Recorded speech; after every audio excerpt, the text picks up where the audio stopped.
From my palatial studio here in Troy, Alabama, and Warren Matthews' home office, well, not home office, it's office.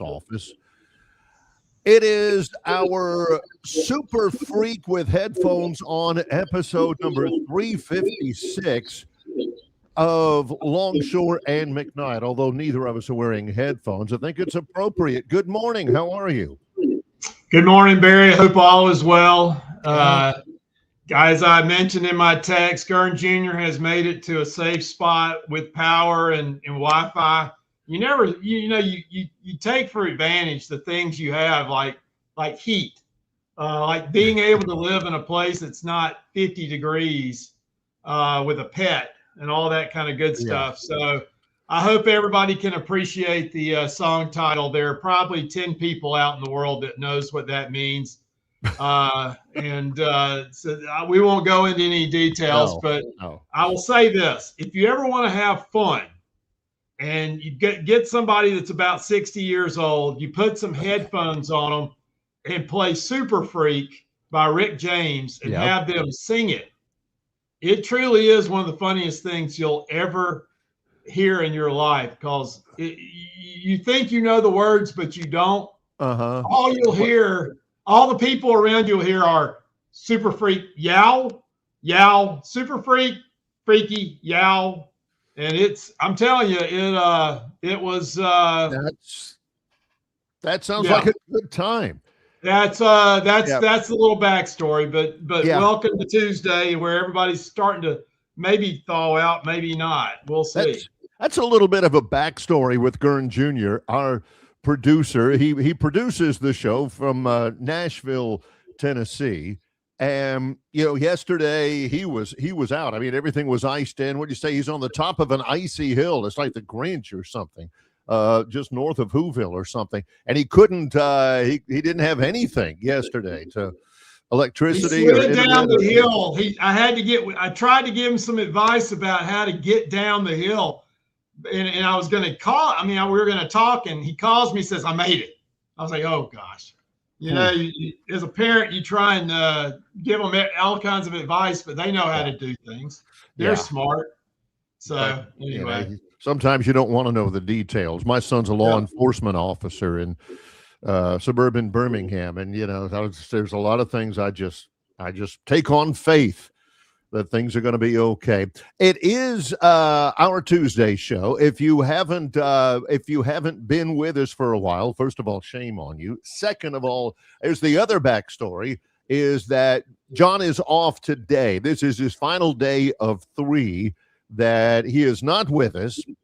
He is on the other side of the country, probably heading back at some point today, and he'll be with us on the show tomorrow. Warren Matthews has gotten in and has done a really good job of helping to present the issues and all of that, and weighing in on and by the issues I'm talking about the bathroom protocol in a team bus, what you do, what you absolutely do not do, while we're also again, it's important for people to understand the opportunity that you have with a bunch of older people trying to put headphones on and sing Super Freak. These things we figure, are not critical to the American experience. They just kind of inform and entertain more than anything. You just can't make that up. I mean, it's just things that would you call John the Wally Pipp of morning talk radio? That's another extraordinarily obscure reference. I don't know. I'd be worried, if I'm him, I've got throat spray and me, and making sure that the old lights are ready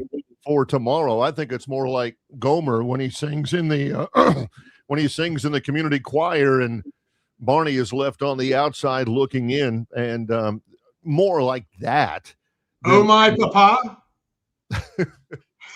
Isn't that what he sang? I remember he sang that at least at one point. Yes. Yes. There was Silicaga native. That's exactly right. University of Alabama alumnus, Jim Neighbors. As far as things going on in the world today, there is basketball tonight in Tuscaloosa, around the SEC, of course. One quick basketball note in terms of foreshadowing on the program today. The Phantoms' Daily Dog, as texted in yesterday, spectacular in its flame out. It could be the largest flame out of a dog ever. We'll have to compare some of the Phantoms notes. I mean, not to say it wasn't even close is to understate. It was a 2:00 tip as well, Barry. So it was. It must have been a weather game. So I mean, how many people do you think were there? But anyway, that was a colossal flame out. We'll talk about the details on that a little bit later on tonight. There's NBA, and they all begin at standard times. There's also college basketball tonight, and that, for all I can see, is all standard time. Same thing in the top 25. Basketball tonight in the SEC features Alabama back on the court at home, where they are a double-digit favorite against Missouri at Coleman Coliseum. And the word is that Charles Bediako, not only will he play, but the temporary restraining order that was issued by a Tuscaloosa judge has been extended for 10 days. And the reason why it's been extended for 10 days, again, is the same reason why Gurn Jr. has had difficulty being on the air with us. It's because he can't get down.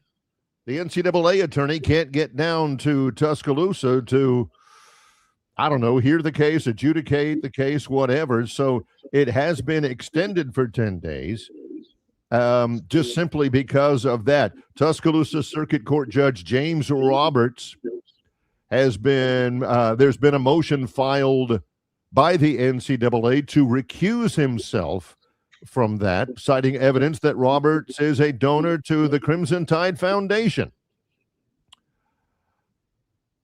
All that doesn't mean anything. You know, I could sit here and get into the legal aspect, and I know Warren could as well with a lot more gravitas than I can. But Bediako is going to play tonight, and he'll play on over the weekend.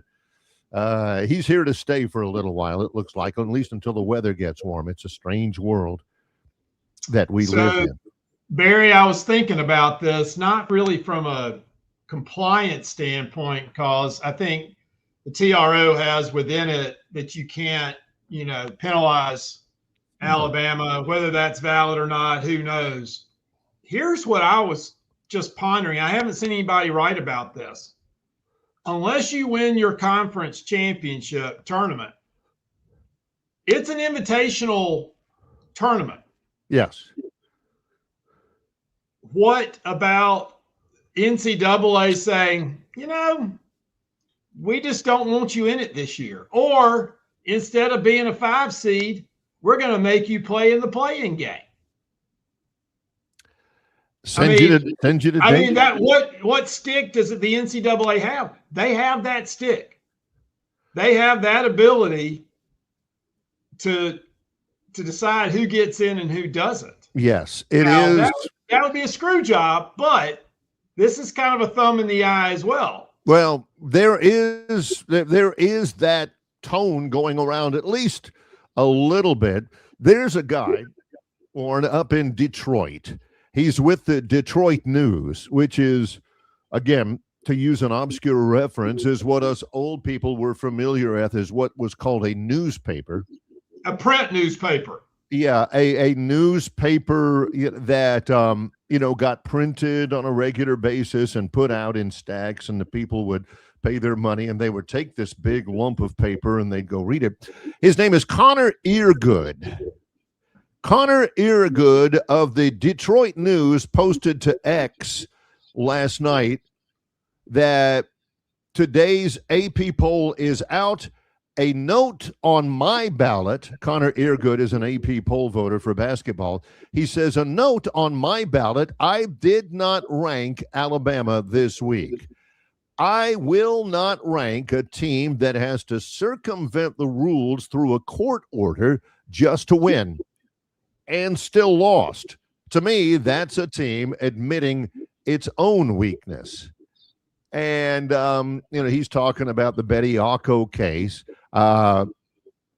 He got quite a bit of back chat on that, and a lot of whatabouts from largely Alabama fans. Well, what about the case about the JUCO guy in Gonzaga? What about the foreign player who's playing for Baylor? And what about this? And what about that? And all of that.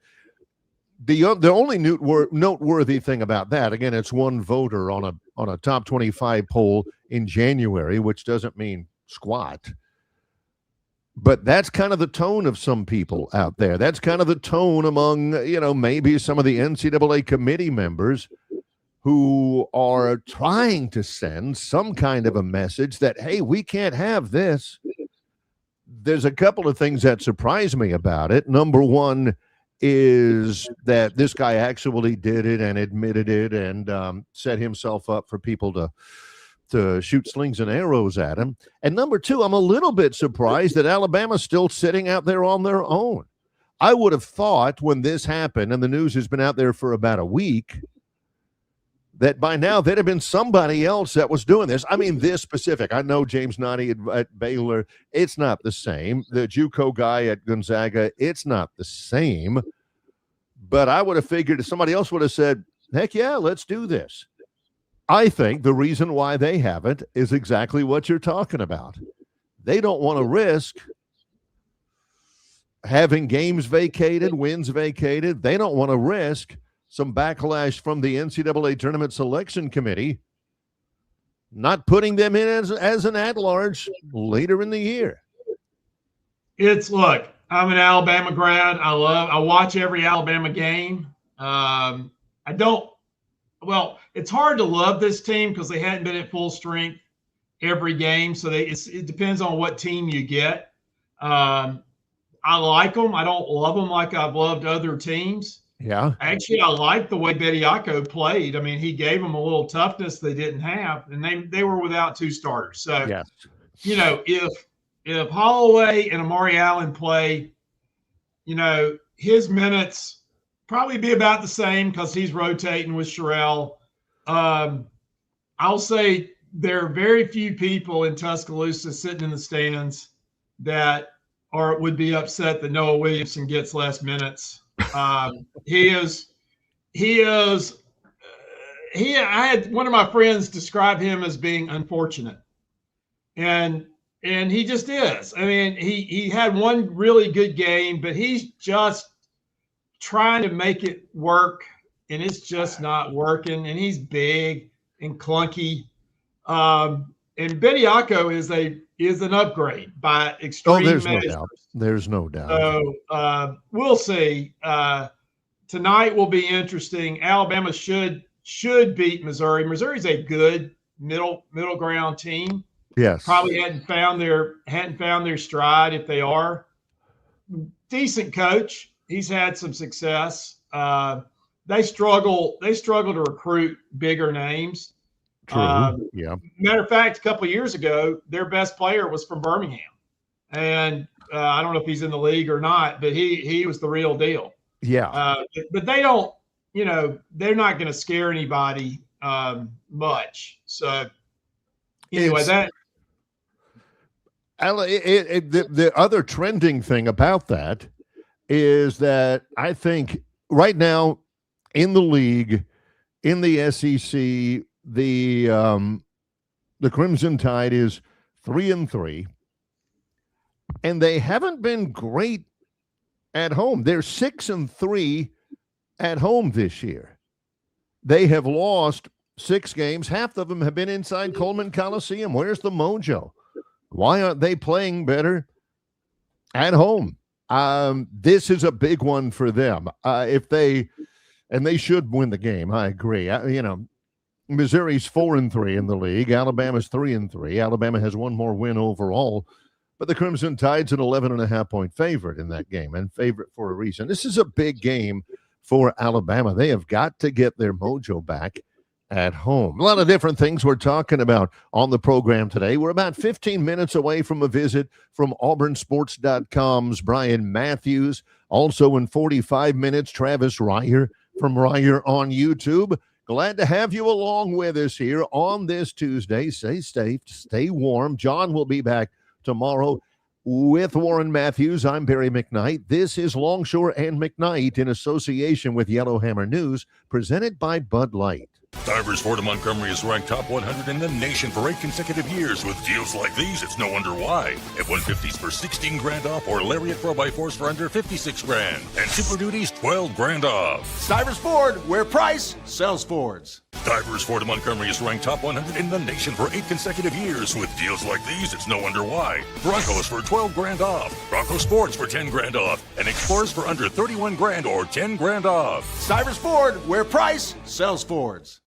Don't miss your chance to win big at Victoryland Casino. Play the latest, hottest, most exciting games around with fun bonuses and big jackpots. Don't miss out on your free play. Stop by Player Rewards today and check out this month's exciting free play promotions. Come see why our players keep coming back. You'll have more fun at Victoryland Casino, where you can be a winner too. Victoryland Casino, located off I-85 exit 22, Shorter, Alabama. Must be 21 or older. Known by avid golfers as one of the most beautiful and challenging stops on the Robert Trent Jones Golf Trail, Cambrian Ridge in Greenville lies just 40 miles from Montgomery. It is well worth the ride for any golfer looking for 27 holes of jaw-dropping golf. The greens have been redesigned to accommodate the higher green speeds associated with their installation of the latest generation of ultra-dwarf Bermuda grass. Cambrian Ridge offers a fully stocked pro shop with all the latest equipment and apparel. Great food and beverages in the clubhouse can be enjoyed both before and after your round. Get your group together and hit the trail.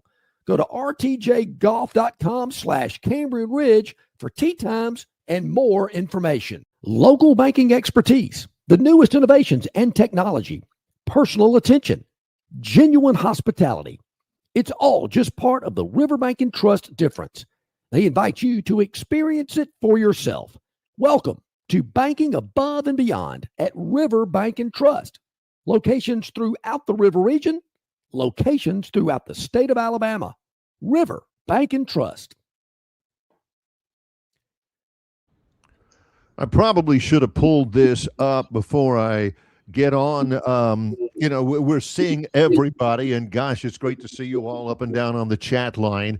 And make sure you hit the like and subscribe button. From all over the Southeast, Bill from Baltimore, Plainsman Preston is up in North Alabama. Everybody's kind of checking in with all that. I should have checked on this before, but it is 22 degrees right now in Troy, Alabama. It got down to 19. The high today is going to be probably around, they say 46. We got to get there with gusty winds and all that. So just be careful out there. I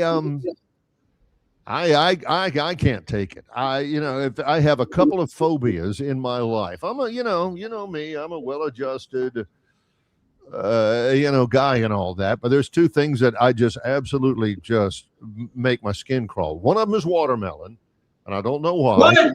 Seedless? You can't handle a seedless either? It's not the seeds, it's the whole, I just don't even like talking about it. Whenever I was on Jeopardy back in 2002, my Jeopardy experience, and yeah, look it up. I can show you a picture of me and Alex. When I was on Jeopardy in 2002, beforehand, it's out in California, it's out in LA at Sony Pictures Studios, and we had a great time. You have to bring out, and I stayed with my brother, Mike, who lives in Hermosa Beach, and you have to bring out 5 suits. I incorporated into part of a Troy football trip. We played at Utah State that weekend, but you had to bring 5 suits, and because they tape 5 shows a day. And if you win, You get to put on another suit, and if you win, you put on another suit, and you have 5 suits. The other thing is you had to give them an index card. You write out your own index card with 4 interesting facts about you. And that's when Alex would get it, and he'll say, hey, I see you've done this before. A lot of people might not know from looking at this gentleman, but he enjoys origami or something like that, right? Well, I don't remember what all of mine were. My 4 were. I was once named the second ugliest man on campus at the University of Florida when I was a student there. It's a big fundraiser from for the teaching hospital there, and the sorority sponsored me and all that. One day I would love to take Alex's job. This is 24 years ago. And one of the other ones was I have an absolute phobia about watermelon. I don't even like the smell of it. My wife's watching us right now, and she's laughing because it is true. So, I've got all of that. The other phobia I have is cold weather. I hate it. Troy played for the Sun Belt Championship in football at James Madison last month. And it was 21 degrees, and there's snow on the ground. As a matter of fact, they kept pelting our players with snowballs. And I'm up there, and Jerry, my color analyst, he's over there in the booth, and I got every bit of heat you can possibly get on. I've got everything I can wear. I packed everything. And he's over there with the window open, and it's 21 degrees out there. I almost didn't make it. It was the worst. So I ain't going out today unless I can absolutely have no other alternative. And I don't know. That's the other big question I have about the world. Many questions about the world, Warren. Why does anybody live in Minnesota? Why? I'll say this. The summer times in Minnesota are lovely. I took Gurn Jr. up there on we called it a Rust Belt baseball trip, and made the whole Rust Belt. Went to Target Field, was our outermost, and Mall of America and Lego World there is massive. But they have in downtown Minneapolis, they have these tunnels, but they're not tunnels. They're above ground tunnels that connect the buildings. I've been there. I know what you're talking about. Yeah. You can go from place to place and never go outside. That would be me. Yeah. That would be me. Absolutely. Troy played Minnesota in football one year, and I did the game up at the Metro Dome, and it was in September, and it was okay. It was all right. But the cold like we're having right now, I mean, it's absolutely abominable. I cannot handle it. But I can make it. I had the coach's show last night. I got out there, got in it, ran inside, did the show, ran back outside, hurried home. But you do that the next day and the day after that, and you're shoveling snow this week, and you might be shoveling fresh snow next week. And I've lived in Florida for 17 of the first 18 years of my life, and I never could figure out. People, look at a map, watch TV. Florida's sunny.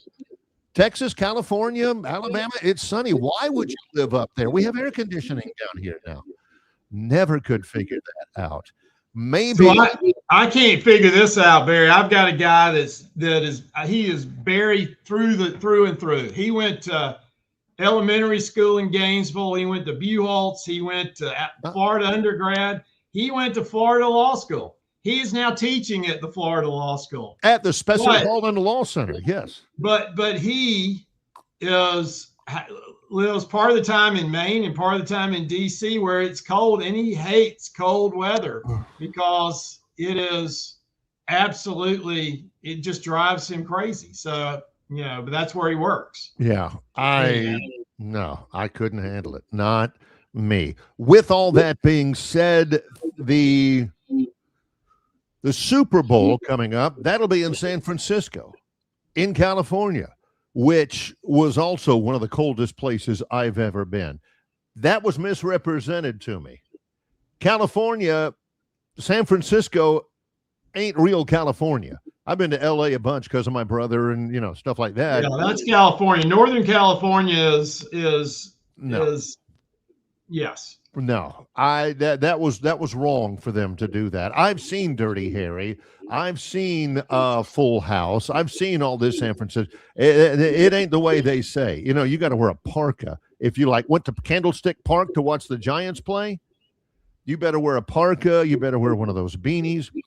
The Super Bowl, these are kind of the stats that I like. John will give you, they are 17 of their last 19 as a road dog in conditions over 45 degrees. John will give you that. I'll give you this.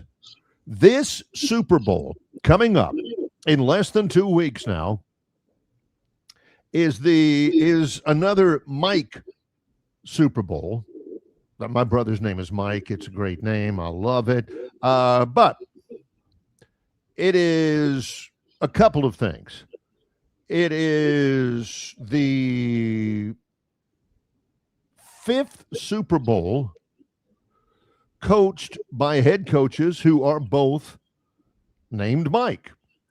Mike Shanahan versus Mike Holmgren in Super Bowl. Oh, now I'm into it. XXXII Super Bowl 32. Mike Tomlin versus Mike McCarthy in Super Bowl 45. And now Mike McDonald versus Mike Vrabel in Super Bowl 60. Love that kind of stuff. Love it. Also, this is the least likely Super Bowl in terms of odds. It's the least likely championship game in professional sports. Leading into the season, the Seahawks entered week 1 with a 60-1 odds to win the Super Bowl. Patriots were 80-1. That makes this year's title game the most unlikely Super Bowl matchup by preseason odds in at least 50 years. Looking out over all the other major North American sports leagues, the only championship confrontation in professional sports that was more unlikely in terms of preseason odds. Anybody? John from Wetumpka? The 1991 World Series between the Atlanta Braves and the Minnesota Twins. The Twins were 80-1 to win the series. The Braves were 200-1. This is the closest approximation to that in this upcoming Super Bowl. It has been a football season, Warren, of Cinderella stories. Indiana, Patriots, Seahawks. I love an underdog story. So Barry, I go back. I love your analysis on Mike, and yeah. where I go with that is, was there something in history that created all these Michaels or Mikes? To be about 30 to 60 years old, is there something? So I heard somebody say the other day, this was kind of funny, said in 9 years, the 3rd grade class in Bloomington, Indiana, they're going to take roll and they're going to go, Fernando. And like 10 kids are going to raise their hand. That's exactly right. So, maybe if, this is, I wonder if it's the same kind of thing. There was something that triggered all the lights. It reminds me of the old Johnny Carson joke. Remember when I think it was 1976. 1977, New York had a blackout. And I mean, it was dark. People were looting. It was terrible. New York City had a blackout. And the next day, Johnny Carson on the Tonight Show said his joke is that in 9 months, there's going to be a lot of kids named Otis. Yeah, that's right. It's the name of an elevator company. And if you got stuck in an elevator, I thought that's what comes to mind anyway. When we come back, Brian Matthews scheduled to join us. He's from auburnsports.com. Plenty to talk with him about as we roll on this Tuesday edition of Longshore and McKnight in association with Yellowhammer News, presented by Bud Light. Phoenix Physical Therapy is ready to help patients recover, recharge, and rise. They develop a customized therapy plan for each patient to get them back to enjoying their favorite activities. Their experienced team is committed to providing exceptional care in a professional environment. Whether you're looking to prevent or treat an injury, recover from a recent illness, or recuperate from surgery, schedule an appointment with our clinic and take advantage of our physical therapy, athletic training, workers' comp, and employer solutions service. Experience elevated physical therapy today. Call Phoenix Physical Therapy at 239-9316. That's 239-9316. Summer's here, and so too are its many challenges. Heat that won't quit, beers that won't fit, hammocks that won't hammock, screen doors that appear out of nowhere, flips that flop a little too much. That's why it's important to keep it simple. Keep it cool, keep them coming, and keep it easy. Easy to drink, easy to enjoy. Bud Light. Jim Massey's Cleaners and Laundry is an Alabama-based, family-owned and operated business that specializes in dry cleaning and laundry, serving the river region since 1941. There are 12 convenient locations across the river region. Find one close to you or call 481-1911 for free pickup and delivery. For 83 years, Central Alabama has trusted Jim Massey's Cleaners and Laundry. You should too.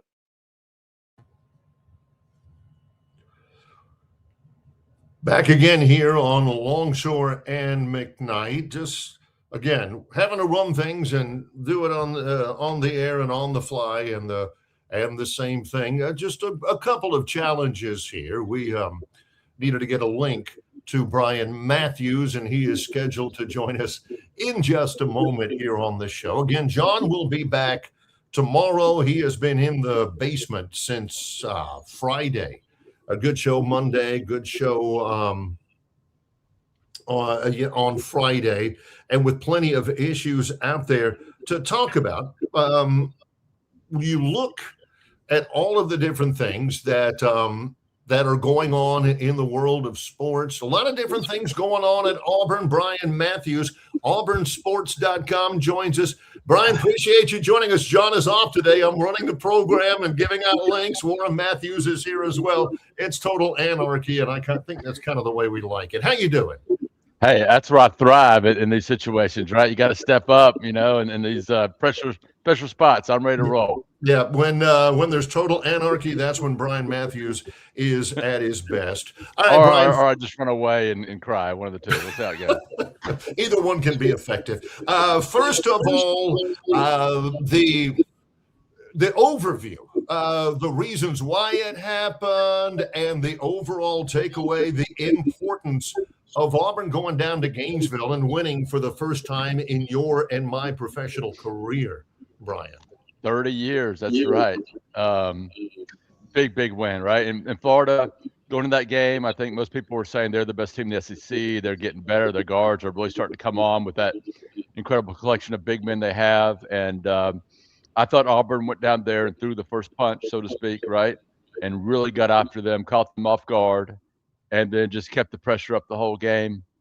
And the most important part of that game was when Florida was able to make that run midway, through the first half after Auburn had gone up by 18. They tied it at 56 with around 7-8 minutes to go. And Auburn did not fall to pieces like maybe Auburn would have 3 or 4 weeks ago. They continued to fight, and they made a 20-11 run there to finish them off. And I just thought that was really special what they're able to do down in Gainesville. So now the broader sense, the broader value. Stephen Pearl has done really well against, the top flight coaches that he has faced so far. This does a lot for Auburn's, Ken Palm rankings and Net and Bart Torvik and all of that stuff. What kind of a statement does it mean? What does it mean going forward?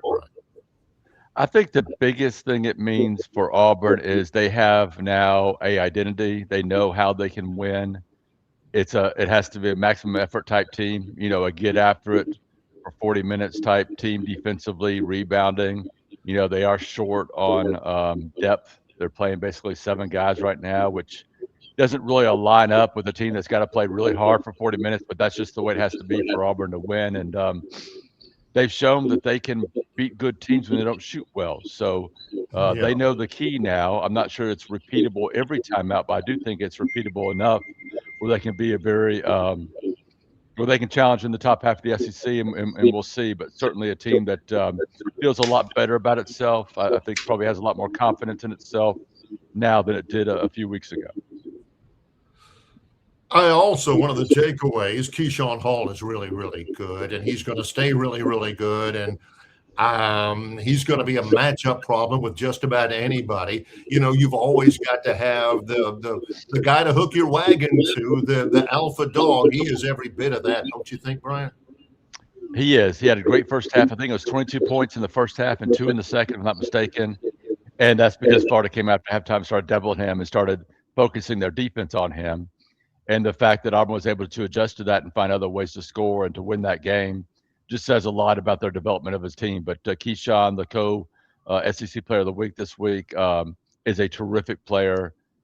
You know, Auburn has to have guys like him on their team, right? That you have to have matchup issues with the other team. They have to do something special to try to stop him.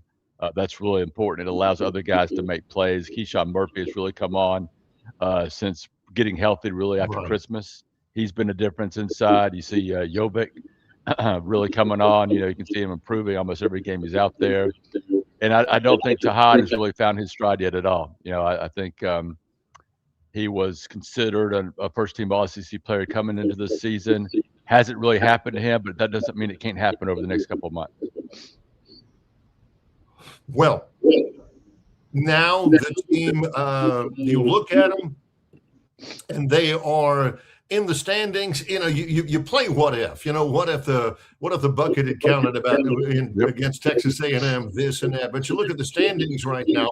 Auburn is 4-3, 13-7 overall. They've got Texas tomorrow night in Auburn. That's a big one as well, right? Really big, and that's a team that is very talented. And if Auburn, you know, doesn't show up and play like they did against Florida, they can get beat at home. Then they go to Tennessee, which is a very tough place to win. Then they get a week off. Then they get Alabama, and they get Alabama 2 days after a scheduled hearing with their center, whose name escapes me right now. Sorry. So that should all be very, very interesting. But for Auburn, you know, they've got to focus on Texas and not get the big head after that big win at Florida. Looking now at the football side of things, what's the situation with the transfer portal now? The portal's closed, but there's still commits trickling in. There's still stuff. You know, a guy that I know, Tay Meadows from Troy, is at Auburn. This stuff, how long is it ongoing, and what are the latest impressions you've got of some of the guys that are coming in? Yeah, there's still, I think, well over 1,000 players in the portal, if I'm not mistaken. I haven't looked in the last few days, but that's crazy. And, you know, they can get out at any time. And I do think schools, including Auburn, will probably add players as we get into spring, as we go through summer. You know, this is Alex Golish's first opportunity to evaluate his team on the field when they get started with spring. So I'm sure he'll have some questions or maybe some areas he wants to shore up after spring practice, and Auburn can make moves you know, after then to maybe find some help. So we'll see how that goes. But I think Auburn is mainly done for now. I never want to talk in absolutes when it comes to the portal or recruiting, because you just never know what could pop up. But 39 incoming, I believe. I think it was 34 or 35 outgoing, I think 34. You know, I think they've improved in several key areas: quarterback, running back, tight end. They've got 17 offensive linemen, I think, that'll be on scholarship. I don't know if they're improved or not. We'll see. But they certainly have the pieces now, veterans and some young, talented guys they brought in. Defensively, they're better at nickel. They handle some good business at quarterback after losing 2 SEC starters to other schools. And, you know, the questions for me are up front on defense. Have they done enough on the defensive line, defensive tackle, and on the edge pieces? So we'll have to see how that develops. This a couple of things I want to comment on. I want your comment on. It's surprising to me that it is cropped up where Dabo Sweeney of Clemson is accusing Pete Golding of tampering in portal recruiting. If I had pearls, I would clutch them right now, Brian. That kind of stuff goes on. Yes, and I'm going to just put myself out there and the opposite of it. I think how a lot of people look at this, but I think we are in the Wild West era of recruiting and of NCAA management, of NCAA sports, or the CSC, or whoever is in charge. I don't think there are any rules that really apply anymore that can't be taken to a court of law and be changed or be challenged seriously.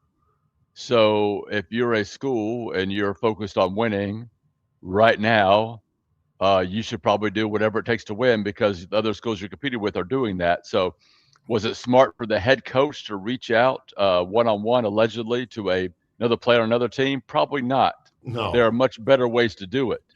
And I think that just about every school in the country, I can't say for sure because, I only cover one school, but I think it's fair to say that most schools in the country are doing some form of reaching out to players on other teams. I think that's pretty standard, but you can go through other players, you can go through agents, you can go through family members. You don't have to make a direct connection until they're in the portal and until it's official that you can contact them. So probably wasn't the wisest move there, but that's college sports and college football in the year of 2026 right now.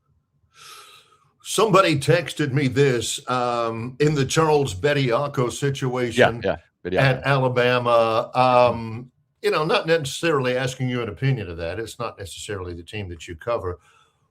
But what they wanted to ask you is, what's Sharif Cooper doing right now? We were talking about it, and there's probably coaches. There's definitely coaches out there who are looking at that case really, really closely, Brian, in the sense of, let me get one of my GAs or let me get my general manager to look and see if this thing sticks. Who can we get? Right? Yeah. And there's going to be more challenges, right? This is just the first big one. And, the Bediako is different than a couple of other ones, I think, because he signed an NBA contract. I don't know all the specifics. I think that's close to being right. Yes. But,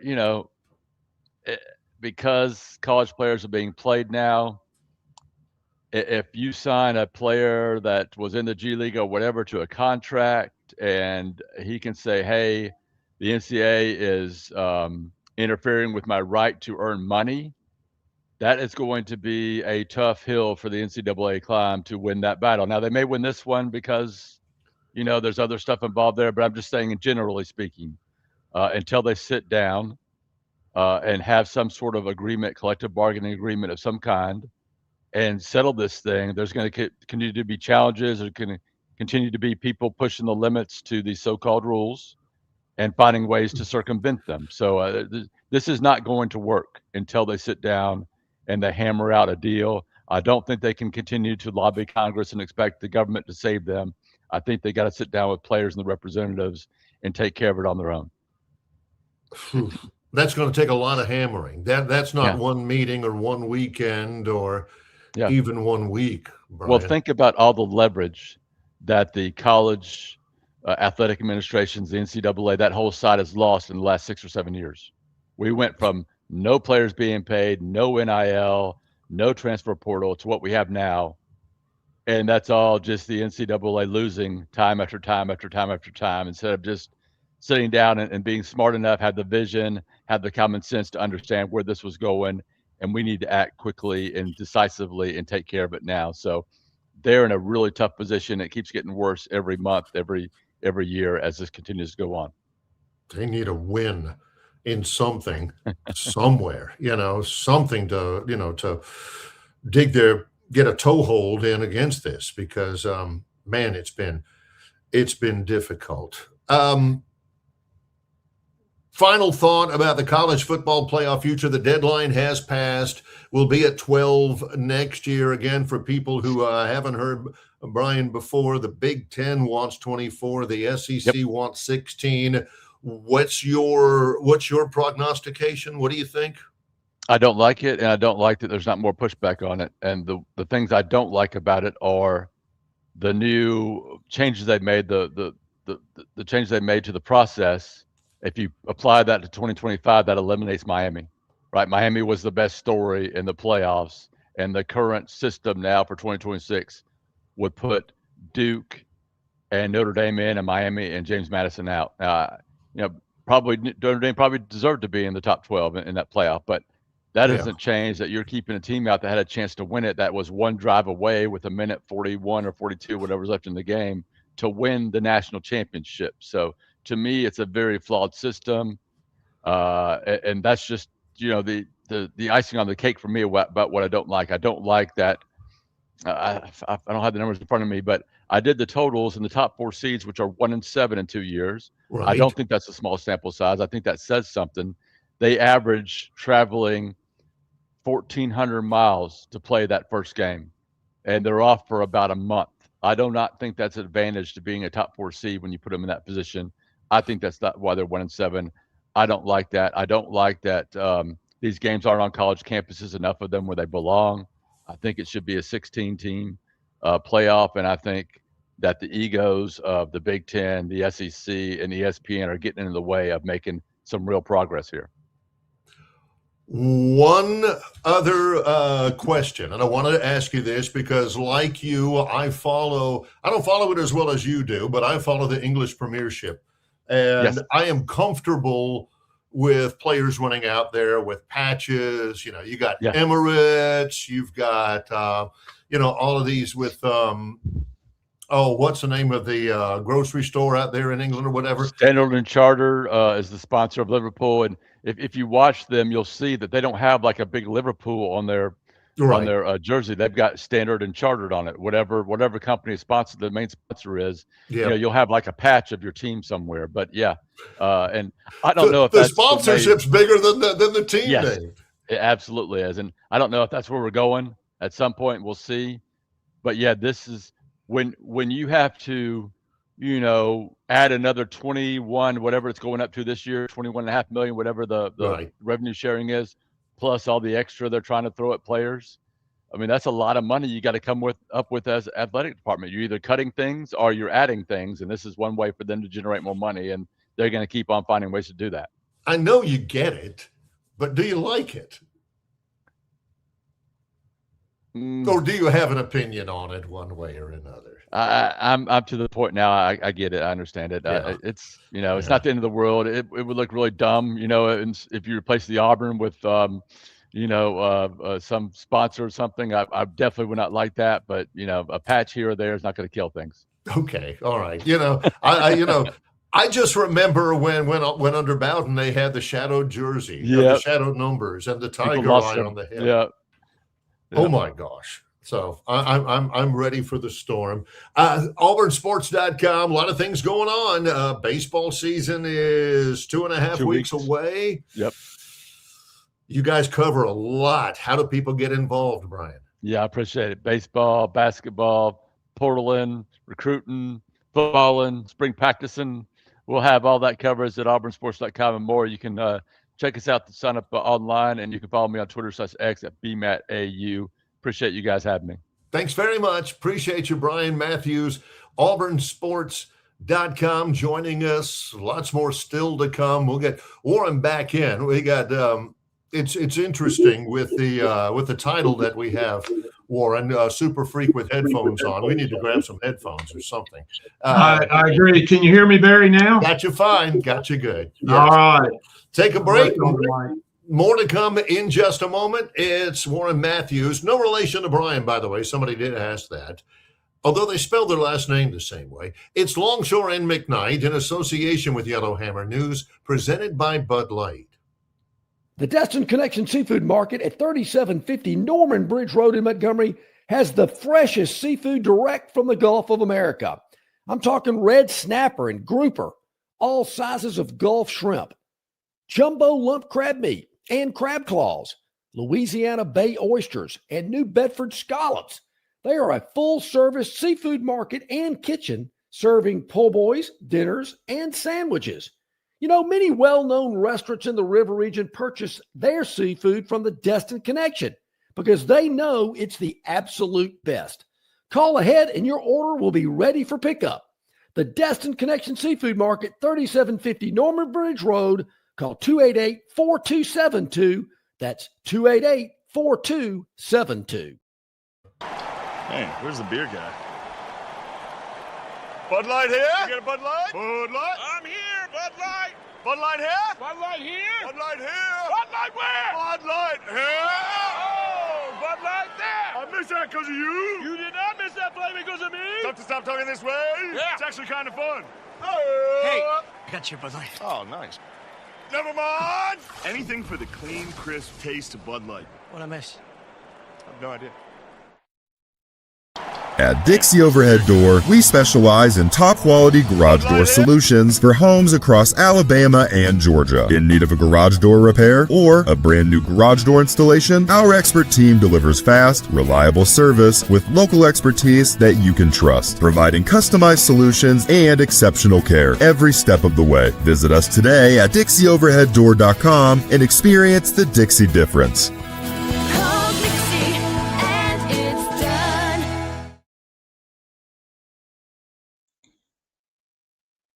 Rolling along with it here on Longshore and McKnight.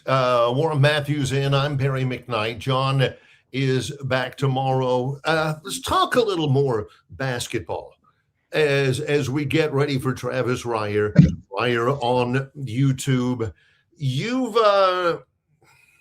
been characterized in the past on this show for many years, fairly or unfairly, as, I don't know, aficionado doesn't sound strong enough. Basketball nut has been used before, and I'm trying to center in exactly all of that. You mentioned you watch a lot of basketball. You mentioned yesterday, somebody commented on your story yesterday that you were telling about you were actually in Ozark, Alabama, a member of a middle school team, junior high school team that you likened to the White Shadow,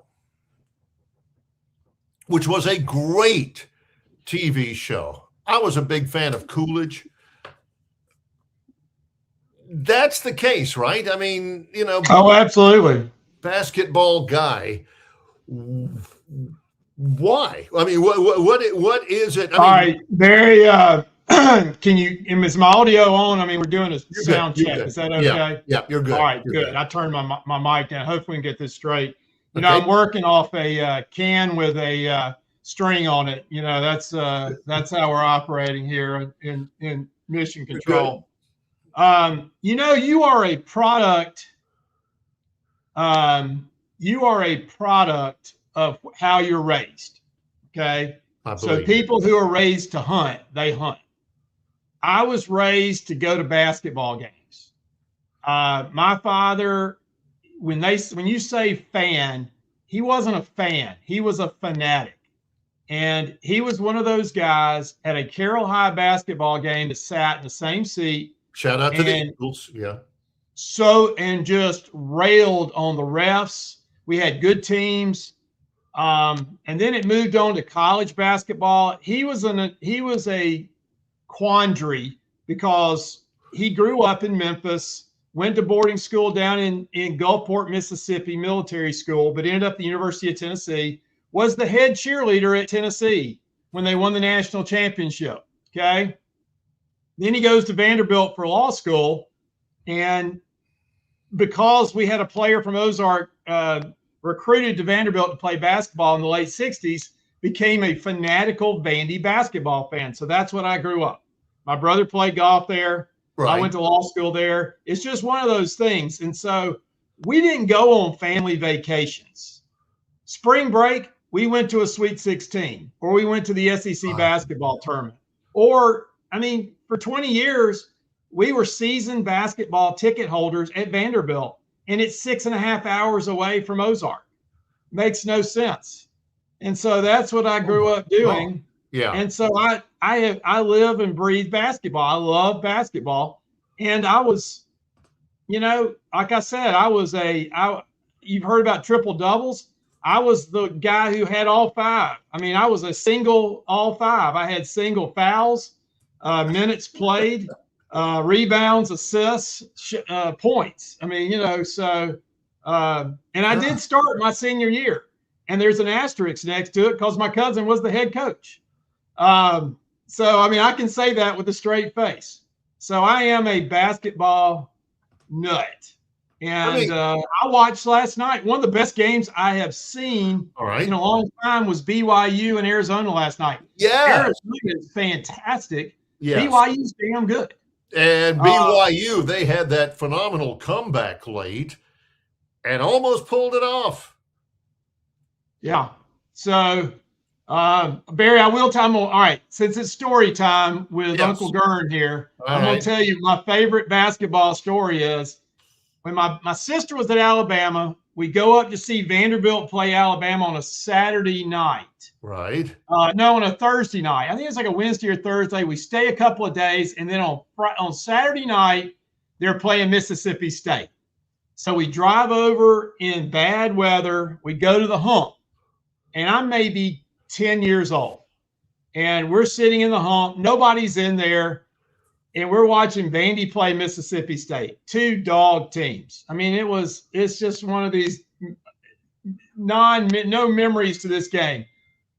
But for the fact, I am sitting next to a guy with a cowboy hat with a feather in it.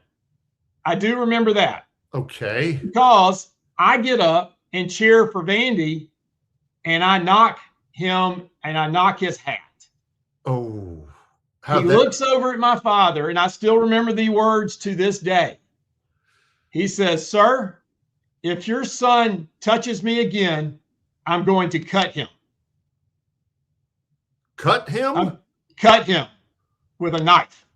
And I went, my dad says, "We need to move." So we moved. So that's why I absolutely despise Starkville, Mississippi. My apologies to Bart Heitch, but my father used to say, if God was going to stick an enema in the United States, it'd be in Starkville, Mississippi. I've heard that as well. I think that's highly unfair. That's my one of my top 5 basketball stories. But yes, I'm a basketball fiend. I will watch any form. So if I was to mention Barry Goheen and Barry Booker, and I was there when he made the shot. I was in law school when he made the shot. The shot. I mean, look.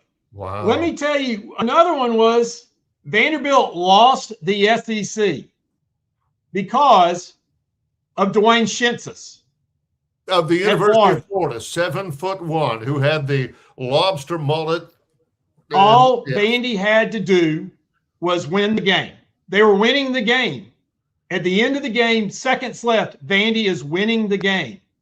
And a student who I have since identified threw a tennis ball onto the court because Dwayne Shinsis attacked somebody with a tennis racket the week before. That's right. Yes. Okay.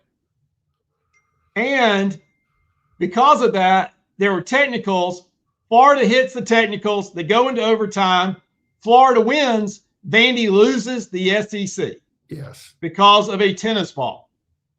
You can't make that stuff up. No. It still bothers me to this day.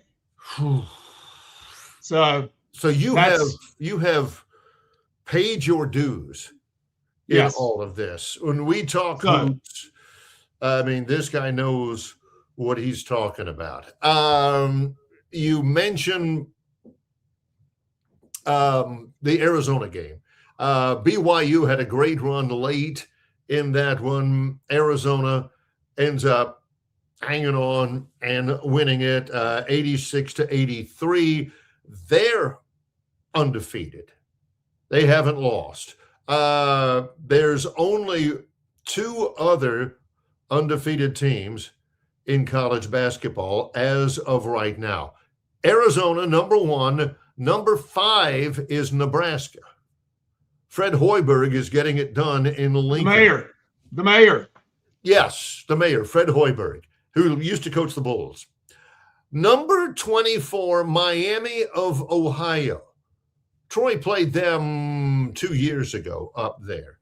Mid-major, they are 20-0. We watch them on the team bus. I spent half my life on the team bus. Get extended into overtime by Kent State, who Troy had played and beaten earlier in the year. And they are 20-0. They are ranked right now. But they've also, out of 365 teams, have a scheduled strength of 332. So that has to be. So Barry, I've been following Nebraska all year, and you're going to say, why in the hell would you follow Nebraska all year? I had them early. Yeah. We have a close family friend in Mobile who we play pickleball with. You know, life in our house, life revolves around pickleball, as many people know. All right. And her son is the head basketball coach this year, first year at New Mexico, at the Pitt. Okay, University of New Mexico. Great basketball facility. And he played at Spring Hill College and has been the coach at UC San Diego, and he's the first-year coach at New Mexico. So I watch New Mexico games with her. Okay. And so they played Nebraska early. So I was kind of like chatting back and texting back with her, what's this game going to look like? And she was at the game, and she goes, these dudes are real. This isn't like, she's seen a lot of basketball, seen a lot of college basketball. She says, these guys are really good. And I think they lost by 10, maybe. It was really respectable. And they've only lost 3 or 4 games this year at New Mexico. So don't be surprised if they don't continue to do very well this year. They could be the Indiana of football. They are good. Will there be an undefeated team going into the NCAA tournament? There's only been 3 this century. The last one was Gonzaga 5 years ago. It's interesting to watch. There are no super teams out there. I thought Michigan, I haven't seen Arizona, even though my niece, my brother Mike's daughter, goes to school in Arizona. I haven't seen Arizona. They're the real deal. They've got it all. They've got everything. Michigan. Dusty May has come from Florida Atlantic in that Final Four appearance by the Owls, and he has got Michigan. I love what I see out of Michigan. There's no super team in all of this, right? Or what do you think? No, basketball, transfer portal and everything has spread the wealth. You've got big money. The kid at BYU, and I won't even try and pronounce his name, but he got paid $7 or $8 million.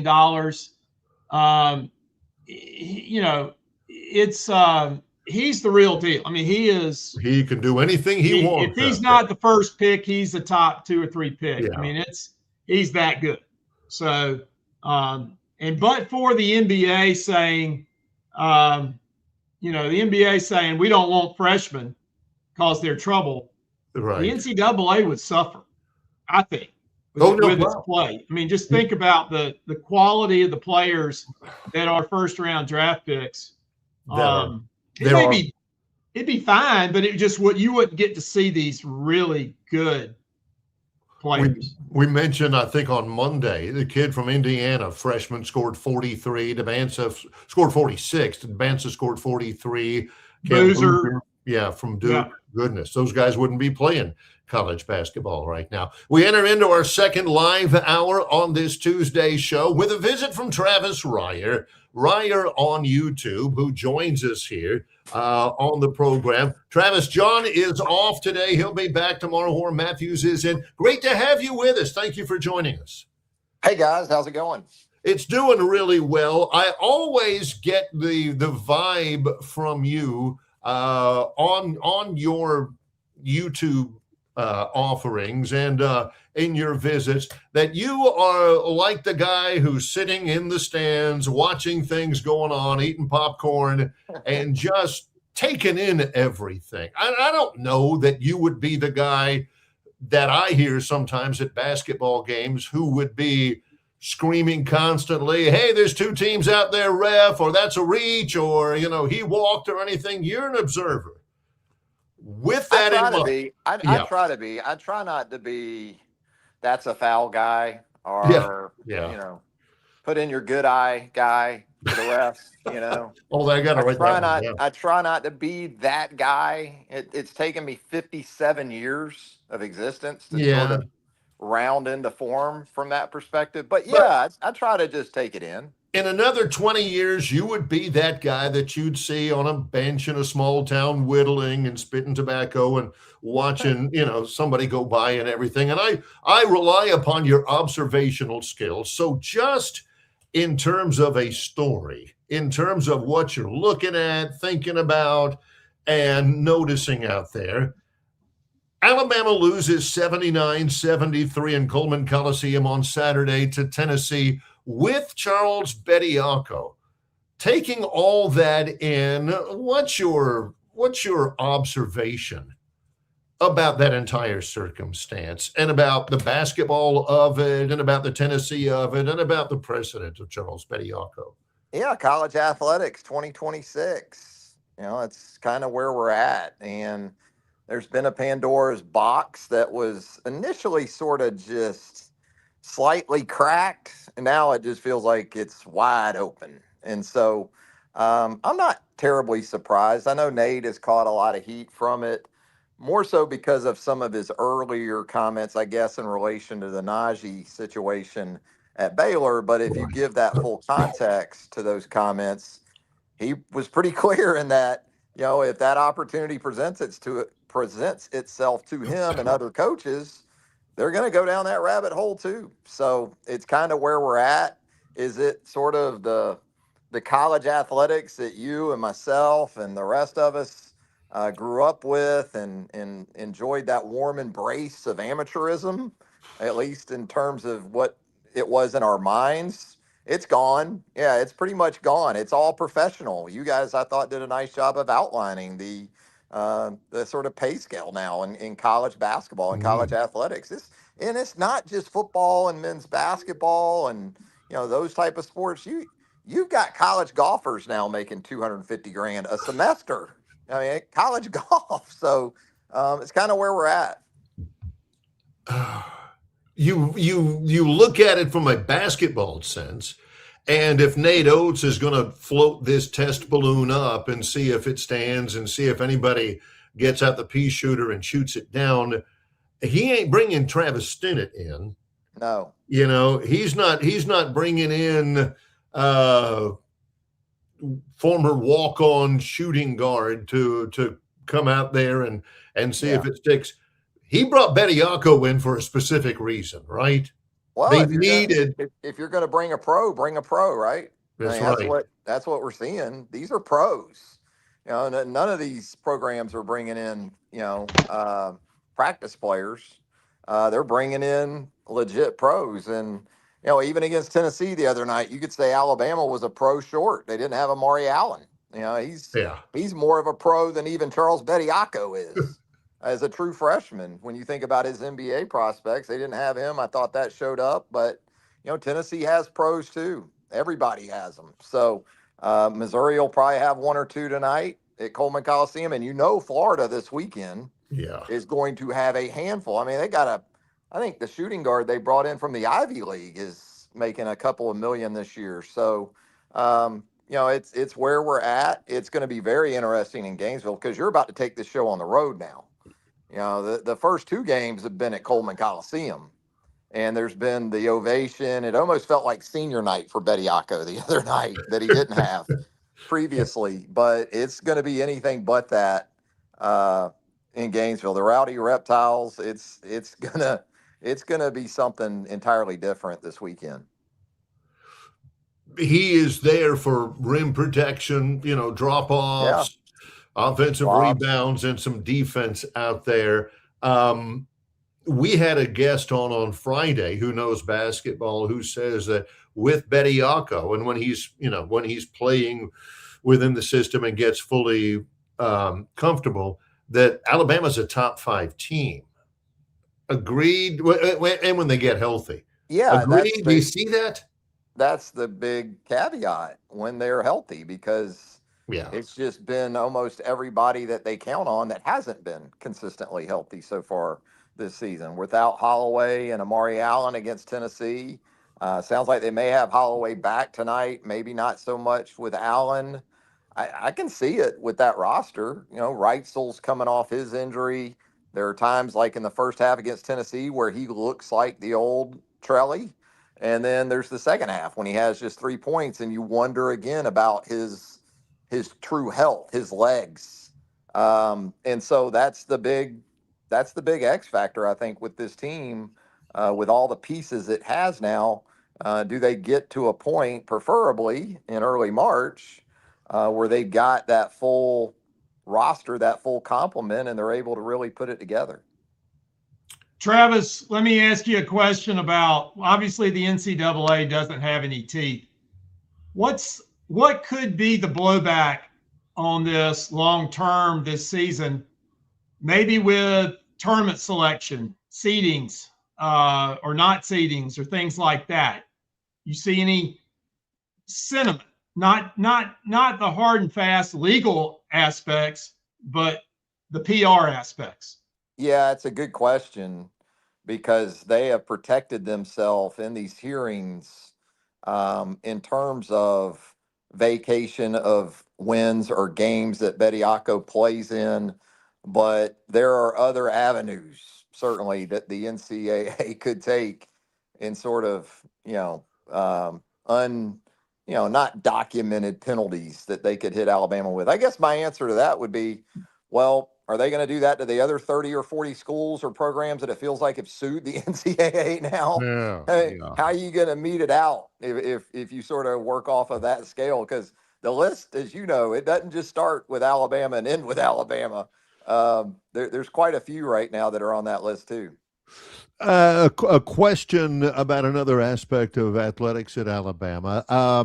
Chris Kapilovic gone as the offensive line coach. Was that deserved? Was that necessary? And what do you know about the new hire potentially? Yeah, you think about the expectations for the 2025 offensive line going into the season and the experience they returned, even with Tyler Booker moving on to the Dallas Cowboys as a first-round pick in last spring's NFL draft. There was talk of Joe Moore Award, those type of things.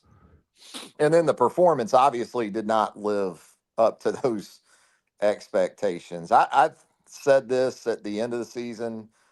This was a point where critical for Kalen to take full inventory, complete full introspection of every aspect of the program, not just positional coaches, but what about your strength and conditioning program as it relates and feeds into certainly positions like offensive line, your support staff, your evaluation process, everything, not for it to be a total overreaction, because this is still a team that made the college football playoff and won a game on the road in the college football playoff. But our eyes told us, it wasn't good enough in certain areas. And so when you underachieve to that extent, and then you're going into the next season in revamp mode, sort of rebuild mode, it was just hard for me to ever get my head around potentially bringing back the overseer of last year's group to oversee a rebuild, a revamp.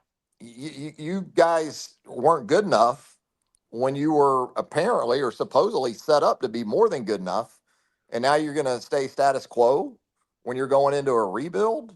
So Adrian Clem has a lot on his plate coming in as the new offensive line coach, mostly because, as we know, especially for college football, offensive line play, offensive linemen have long been a developmental situation. Yes. You used to be able to bring in a class of 5 guys. Alabama pretty much did that in this most recent recruiting class. You would like to bring in 5 guys and then develop them together for a year or two. And then maybe in that third year, you've got 2, 3, 4 of them playing together, because now the continuity's there. They've had reasonable time to develop physically and in every way they needed to. Not anymore. It's like the NFL. and you've seen it in the transfer portal with these different pieces that Alabama's brought in. The expectation is that you're an expediter of development. And that's what, I think that's where Clem's background in the NFL should help him, because whether it was Pittsburgh, whether it was New England, I'm sure he was just thrown pieces and told him, hey, make this work. You don't have 2 or 3 years to develop. So that's what's going to have to happen with this situation they've got now, because other than Big Mike Carroll, they got a lot to figure out on that offensive line. And, they've got some pieces. It's not as though they've got to make, chicken salad out of what, but they've got some pieces, but they do have a lot of figuring out to do. They do. They absolutely do. And, it'll be interesting. You keep Carroll at right tackle.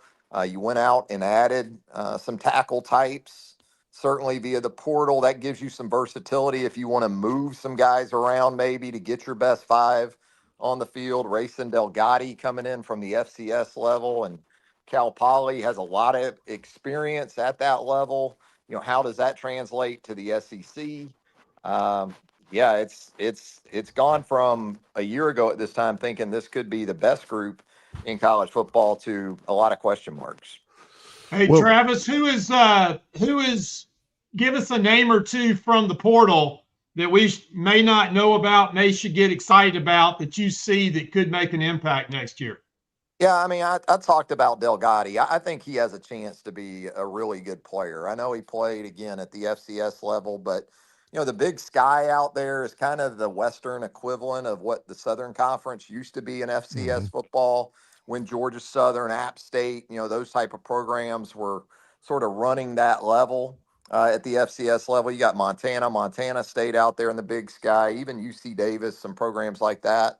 That are very, very good FCS programs. So I think he has an opportunity to be a significant contributor for sure. So of the offensive line pieces, I think James has a chance to be that kind of guy too, coming in from Mississippi State.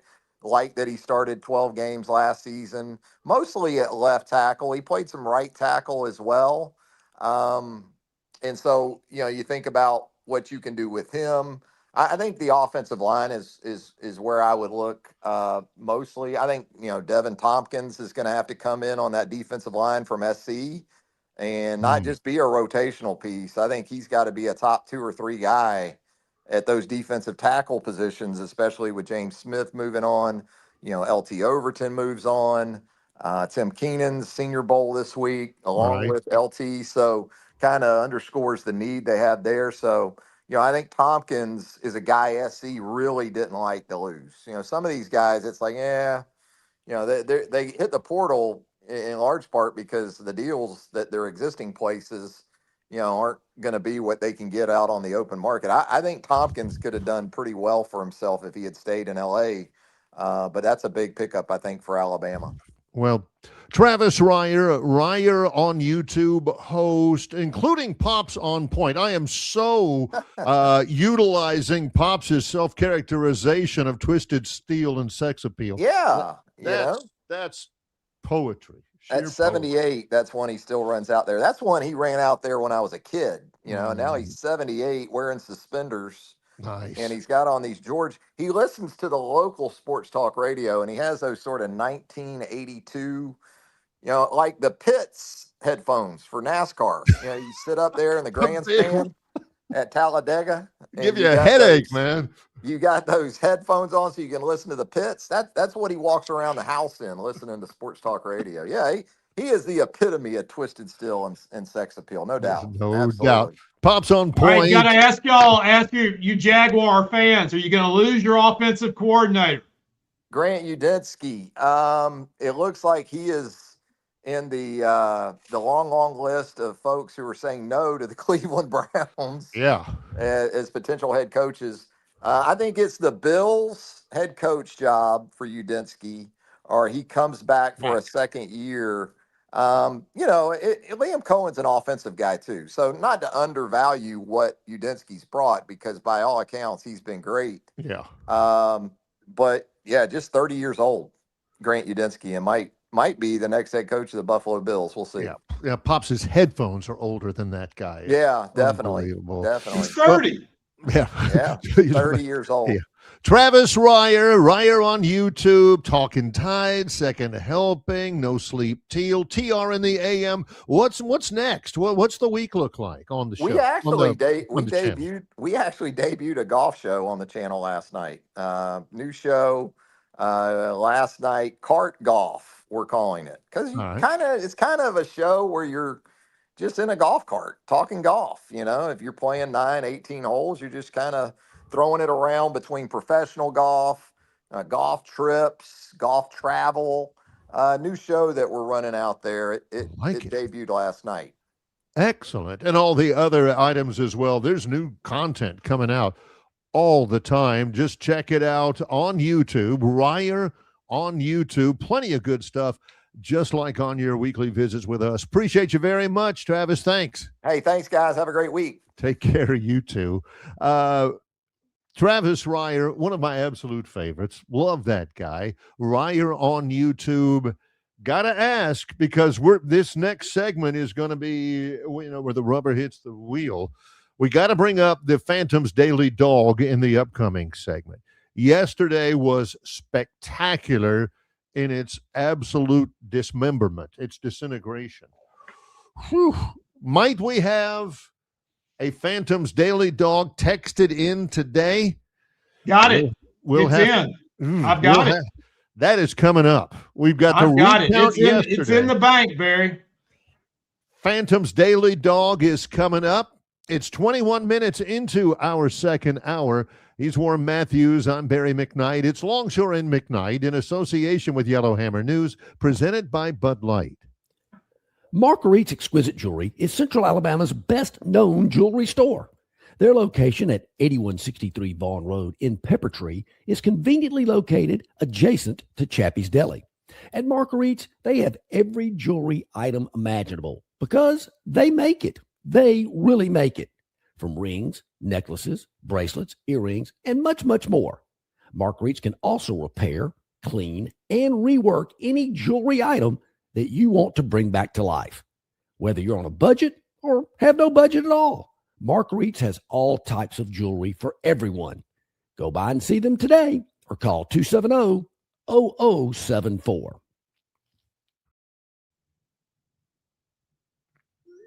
It doesn't matter if you're running drills at the park, playing pickup on a Saturday, or sinking the final putt. When you compete with your friends with Michelob Ultra on the line, competition isn't that friendly. The trash talk, next level, and the stakes, those are crystal clear. With only 95 calories and superior smooth taste, it's the ultimate trophy.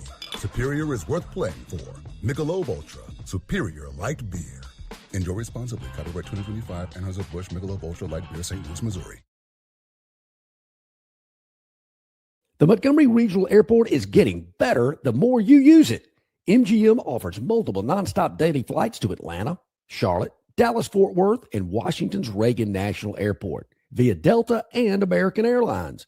And beginning this April, MGM will offer daily nonstop flights to Houston's Intercontinental Airport via United Airlines. All of these cities offer easy connections to destinations all over the country and all over the world. Make travel more cost-effective and less stressful when you utilize your Montgomery Regional Airport.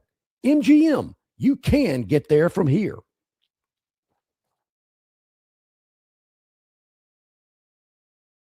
Here's the story. Okay. Here's the deal. I wasn't expecting it yesterday. Again, John's been out for a while now. He was out Friday. He was out yesterday. He's out today. He will return on the show tomorrow. Wasn't expecting it yesterday because John is the official Longshore and McKnight liaison with the Phantom. But yesterday, I'd written it off.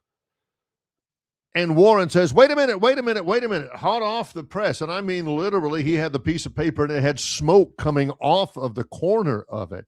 And he said, I have it. The Phantom has given me the Daily Dog for that. I thought we weren't going to do it.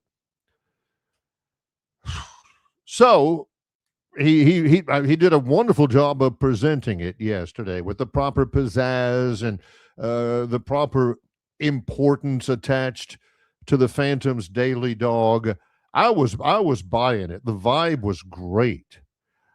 So Warren yesterday relayed the Phantoms Daily Dog from yesterday, and it came from Charlotte, North Carolina. Wasn't sure about the weather there. Didn't know if there's going to be a big crowd there, but we knew there was a game yesterday between the woebegone Charlotte Hornets playing at home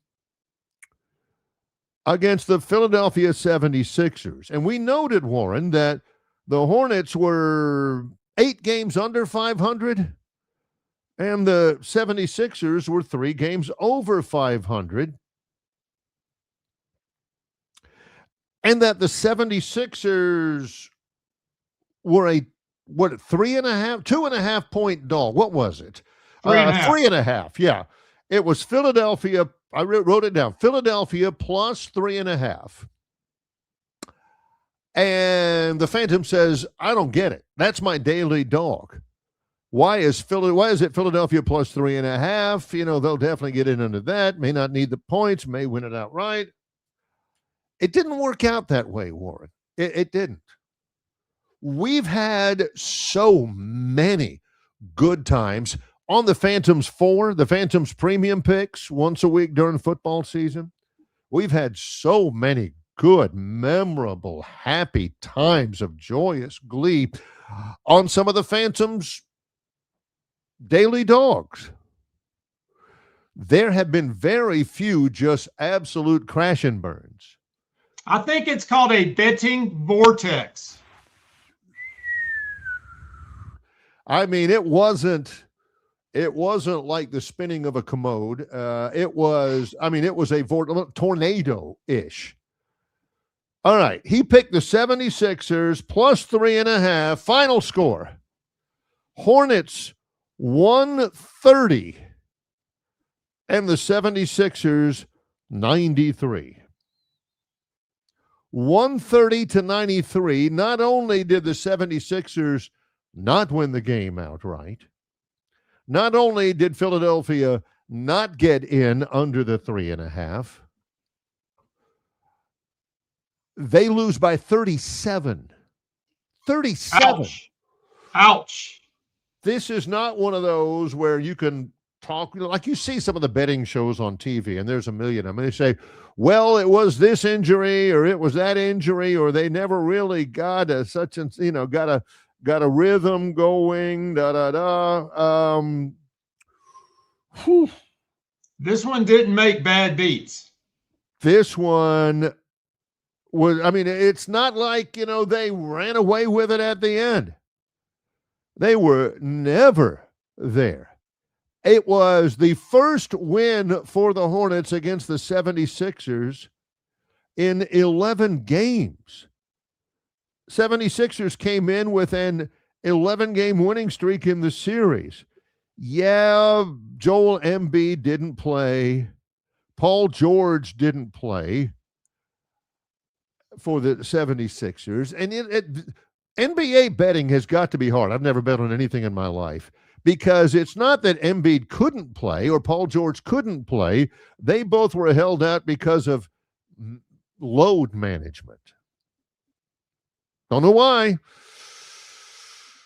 Former Alabama player Brandon Miller, 30 points, hit 9 of 12 in his shots. That's just one of those. I guess what? You just got to flush. You just got to say, man, that was just not our day. It's like this Rose Bowl, for goodness sakes. Man, we never had a Well, we won. He won on Friday, lost over the weekend. Lost on Monday. Yeah. We have it, though, on good. We have it through the Phantom Enterprises, has texted in for tonight. The Phantom's Daily Dog. And I don't have he didn't have the exact line. I've got something here. I don't know. But it's Kentucky is a dog at Memorial Gymnasium in Nashville, Tennessee. Oh, wow. Kentucky in the Snowmageddon game. You think the lights are going to be on? They may be a little dimmed in Memorial Gym. It's an 8 o'clock start time, Central Time. It's a late start. You go right down 65. Hopefully it's clear. Maybe they flew. Probably they flew. But Vanderbilt, who is ranked, Vanderbilt 17-3. They beat the snot out of what? Mississippi State? No, they beat somebody. Mississippi State. Yeah, over the weekend, pretty badly to break a 3-game losing streak. Vanderbilt 17-3. Kentucky 14-6. And Warren. But playing well recently. But not Kentucky well. They're back on track. 14-6 to Kentucky fans might as well be 0-20 to Kentucky fans. 14-6 doesn't get it. Vanderbilt is a 6.5-point favorite in that ESPN game tonight at 8:00 at Memorial Gym. And the Phantom says Kentucky will get in under the 6.5. I read this morning that I've called games from Memorial Gym in Vanderbilt, and it ain't easy. No, it's the raised court. It's been a while. It's the raised court where benches on the end. Yeah, benches on the end. Baseline. And I don't know if they still do this, but we used to have to broadcast from a crow's nest that hangs from the ceiling. I'm telling you, when you're broadcasting from up there, and I've done it, looking down, it's like Cameron Indoor Stadium, looking down, and Vandy is wearing the white home unis with the gold numbers, you got no shot. You're looking down there at gold over white, and you're just guessing down there. Barry's nightmare are the new unis. Whatever sport. Yes. Give him a white background with a dark number, or a dark background with a white number. Yeah, that would be. There's several things that I think the NCAA ought to mandate before they mandate eligibility. One of them is not have gold on white uniforms ever. Put names on the backs of the jerseys. I don't like any of this Indiana jazz where you don't do that. All media guides, now nobody prints a media guide, so it doesn't matter, have to be spiral bound. And you have got, in the NCAA, you have got to have a uniform series of pronunciation guides for the teams, because guys don't know how to do pronunciation guides. It's awful. I'm trying to figure out how to pronounce it from the way somebody wrote it. All right, but hey Barry, you are skilled and talented because of your experience of doing numerous graduations at Troy University. Yes. So I mean, you probably are one of the top 10 pronunciators in the country. I've done a lot of it. For those people who don't know, I am the commencement reader for all of the Troy graduations. Say a little prayer for me at the end of this semester, because obviously spring graduation is the most populous one. And there's usually 2 graduations. I usually end up having to announce 1,200, 1,300 names. And the protocol, the way it is, and I like it this way, it's the way it should be. Each one of the graduates has an index card, and it's pre-filled out with what college you're graduating from and everything. I don't have to read that. All I have to do is read the name. And the name is there. And if there's an improvement to make, it would be teaching the students, because the students are responsible for writing out their pronunciations. Give me a Betty Smith. Give me an Ann Jones, and I am happy. But there are foreign students that we're proud to have as graduates at Troy University that have names that would, and they bring the card up. You know, when you're in file, waiting to get your name, I have an assistant, usually a student, that will take the card from them as they approach the mark to stand at for me to call their name. They'll hand the assistant the card. The assistant will give it to me. I'll have maybe at the most 4 to 5 seconds to figure it out. I've never seen it before. And if it's like Emily McClure, I'm like, great. If it's Jagdish Amalnapur, I got 5 seconds to get it right. And usually I'm running about 98%. But every once in a while, and there are people who have really, American people who have really creative names with a dash or an apostrophe in it or a couple of apostrophes. And that's hard.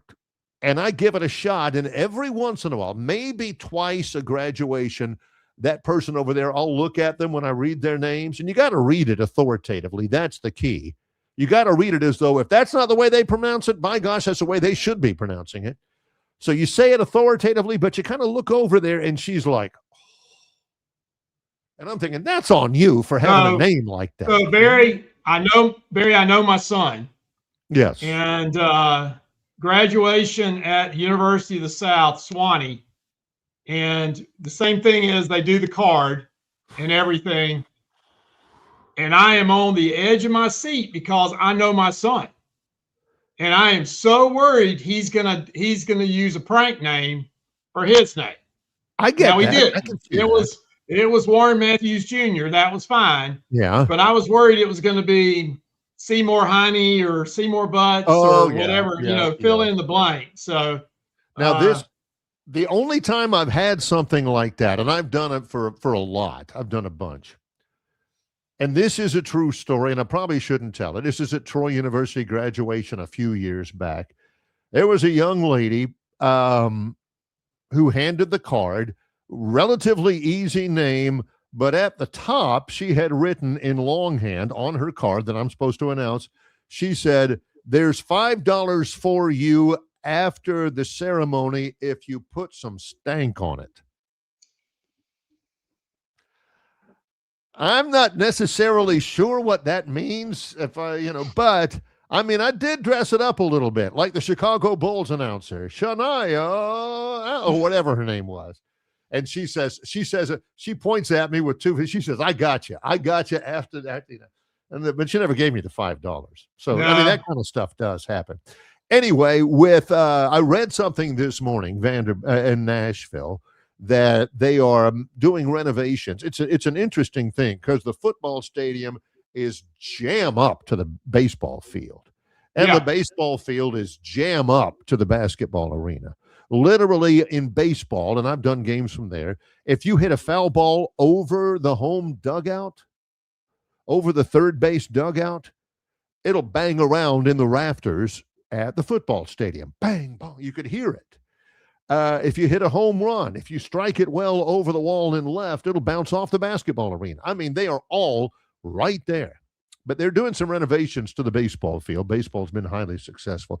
And they're moving the right field fence in 15 feet, but they're raising the fence up 10 to 15 feet up there. And I'm thinking that's probably because it used to be kind of a sporting thing at a Vanderbilt baseball game to see somebody hit a home run to right, and you see a car passing by right over the right field wall to see if it's going to hit that car. Evidently, that's not going to be a thing anymore. But the Vanderbilt Gymnasium is its own home court advantage. And Kentucky might struggle with it, but the Phantom says they'll get in under the 6.5. And I kind of agree with that. Well, when we come back, we may roll the dice, so to speak. And whatever we've got on the Gurn Jr. Victoryland 777 topic wheel, we're going to serve it up. It may be 3, it may be 1, it may be all 6. But Gurn Jr. has been feverishly working through the snow and the ice and the cold, probably with, toboggan caps and whatnot. But he's got us a Gurn Jr. Victoryland 777 topic wheel, and it's coming up in just a moment. Not next, but soon. He's Warren Matthews. I'm Barry McKnight. It's Longshore and McKnight in association with Yellowhammer News, presented by Bud Light. Located just 8 miles north of Alabama's state capital, Capitol Hill features 3 18-hole championship courses. With more than 1,500 acres of golf and nature, the pure magnitude of this facility is amazing and allows each course to be drastically different from the others. Capitol Hill also features an innovative 360-degree driving range, 400 yards in diameter. Capitol Hill offers a fully stocked pro shop with the latest equipment and apparel. Great food and beverages in the clubhouse can be enjoyed both before and after your round. Get your group together and hit the trail Go to rtjgolf.com/Capitol Hill for tee times and more information.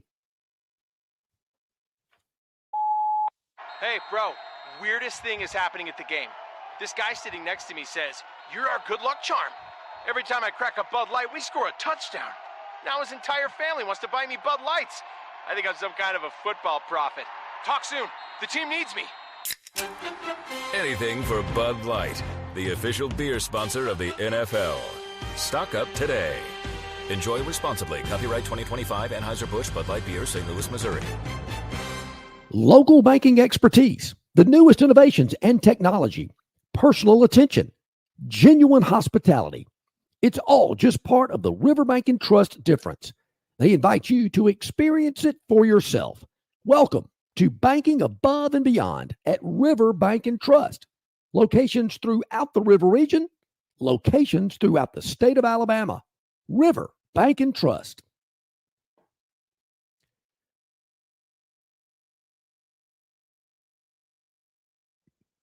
Gurn Jr. has assured us, man, we are good to go with the topic wheel. We'll hit that up in just a moment. But Barry, yes, Barry, I got one thing. We have the greatest commenters in the world.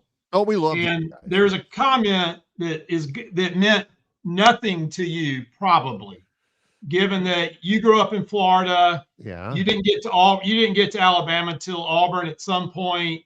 You might have overlapped with this. Yeah. But if you're of my age, a little bit younger, a little bit older, the comment meant a lot. And it did to me as a Wiregrass guy. So one of our commenters commented about Shorty Price. Oh, yes, I did see that. Yeah, I am post Shorty. You're post Shorty. I know who he is. So yeah, I am after the. They don't make people like Shorty anymore, and that's intentional.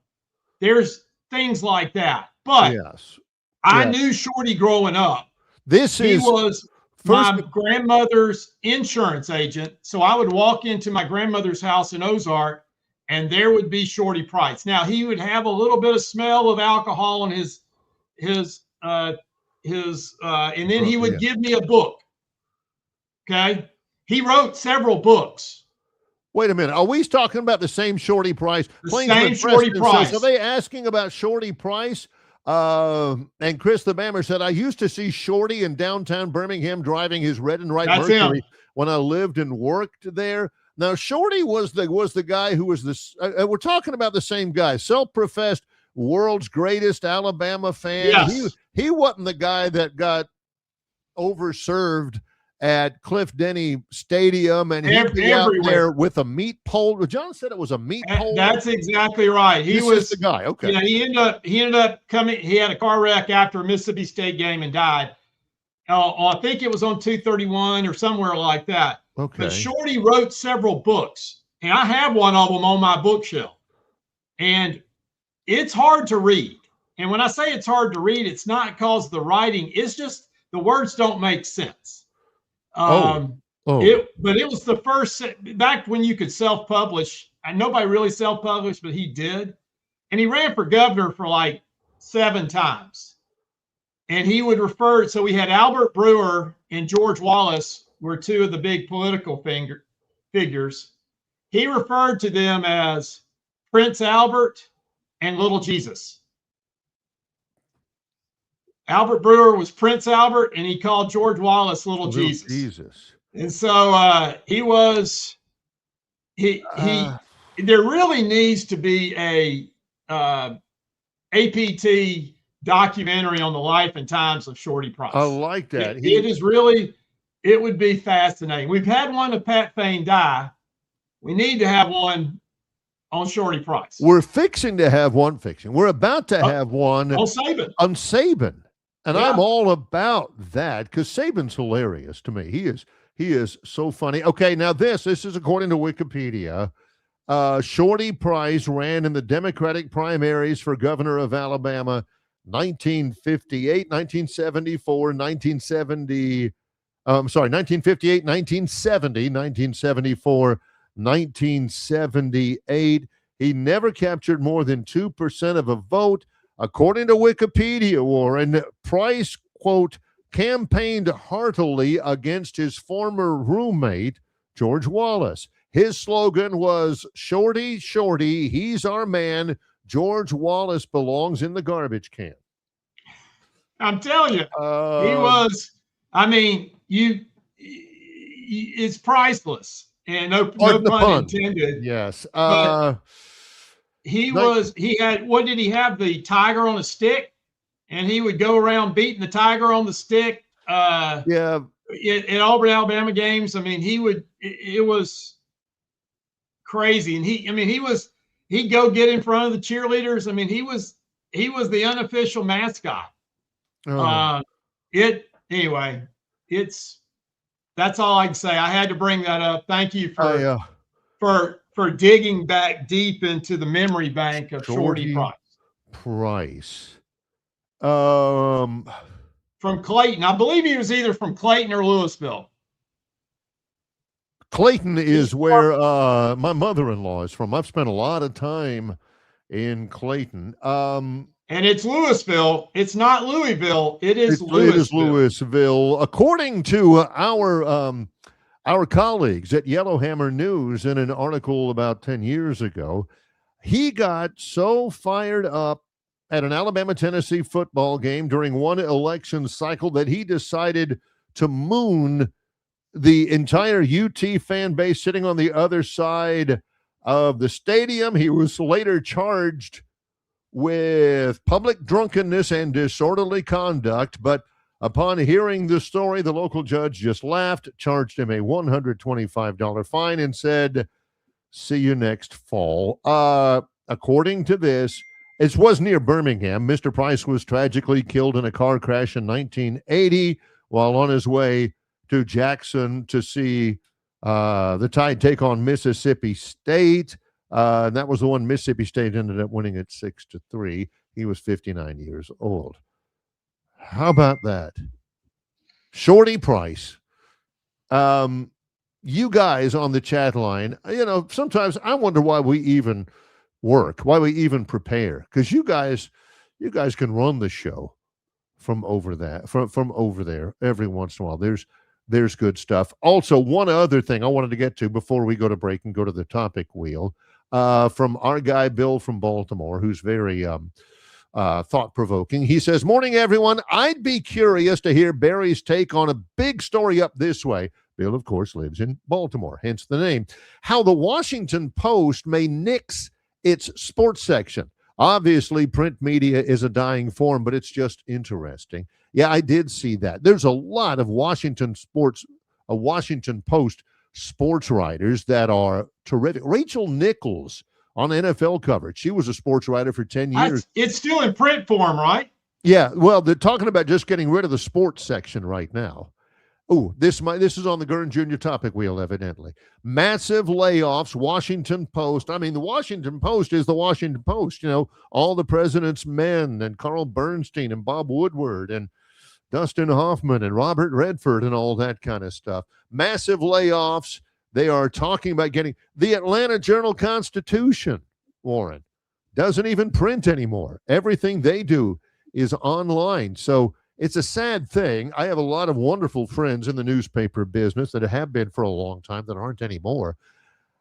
I remember Warren Buffett one time saying, to start the news business right now, the model would not be printing things out on a bunch of paper and taking it out and people buying the way we're doing it right now is the most economical and efficient way to disseminate the news. And that's, hey, Barry, one last thing before we go to our final break. I did want to mention this because I don't know if you saw that Mike Bolton passed away, longtime Birmingham news writer and son of Clyde Bolton. Clyde Bolton's still alive.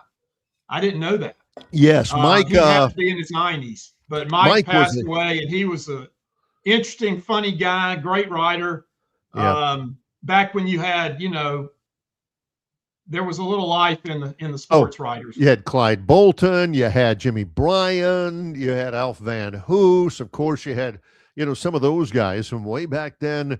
I remember Clyde Bolton one time in my early career, back whenever the SEC Media Days actually had a golf tournament. Gosh, it was horrendous. I played in it 1 year, and I played in the four. I'm not a very good player. I don't particularly enjoy playing. I was in a foursome with Jimmy Bryan and Clyde Bolton. Clyde Bolton came out to that round of golf. It was at the something Pine or the Pine something in Birmingham. I couldn't even tell you now. But anyway, it was he shows up for the round of golf on the SEC with a white undershirt, V-neck undershirt, T-shirt, and he had a package of cigarettes literally rolled up in his sleeve. And he kept swinging. The package of cigarettes would pop out, and he'd have to go put the cigarettes back in and roll it back up and all that kind of. The man had, and of course, Mike, his son, is now no longer with us. It's a shame. But that was newspaper business. Those guys are and were terrific writers, terrific, investigators. It makes me worried that we're losing a lot of our news outlets, especially, some really, really good professionals. In the Washington Post sports section is one of those. When we come back, it's the Gurn Jr. Victoryland 777 topic wheel. He's been working in the snow and the cold and the wind. He's got it coming up next on Longshore and McKnight in association with Yellowhammer News, presented by Bud Light. The Start Something New sales event is on at Stivers, Alabama's #1 CDJR dealer. Grand Cherokee's under 30 grand or up to 15 grand off. Wranglers 12 grand off and Gladiators 16 grand off. Only at Stivers, Chrysler, Dodge, Jeep, Ram. The Start Something New sales event is on at Stivers, Alabama's #1 CDJR dealer. New Rams 19 grand off or 0% for 6 years, and heavy duties 12 grand off. Backed by Ram's 10-year, 100,000-mile limited warranty. Only at Stivers, Chrysler, Dodge, Jeep, Ram. It doesn't matter if you're running drills at the park, playing pickup on a Saturday, or sinking the final putt. When you compete with your friends with Michelob Ultra on the line, competition isn't that friendly. The trash talk, next level, and the stakes, those are crystal clear. With only 95 calories and superior smooth taste, it's the ultimate trophy. Superior is worth playing for. Michelob Ultra, superior light beer. Enjoy responsibly. Copyright 2025, Anheuser-Busch Michelob Ultra Light Beer, St. Louis, Missouri. Don't miss your chance to win big at Victoryland Casino. Play the latest, hottest, most exciting games around with fun bonuses and big jackpots. Don't miss out on your free play. Stop by Player Rewards today and check out this month's exciting free play promotions. Come see why our players keep coming back. You'll have more fun at Victoryland Casino, where you can be a winner too.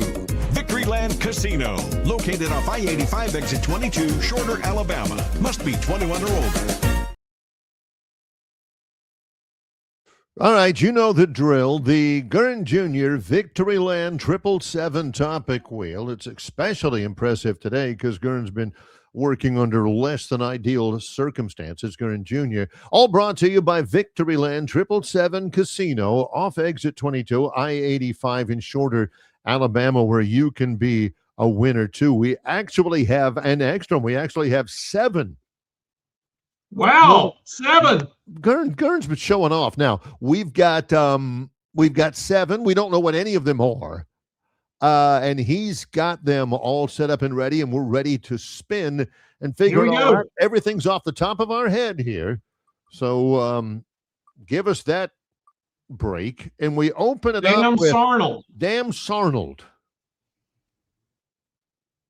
Oh. Look, this guy is this has been the year so far of sporting Cinderella stories. Darnold's been in the league for 8 years, and he's been around. He came out as a hot shot from USC, and he's been with the Jets. He's been with the Vikings. He's been a backup with the 49ers.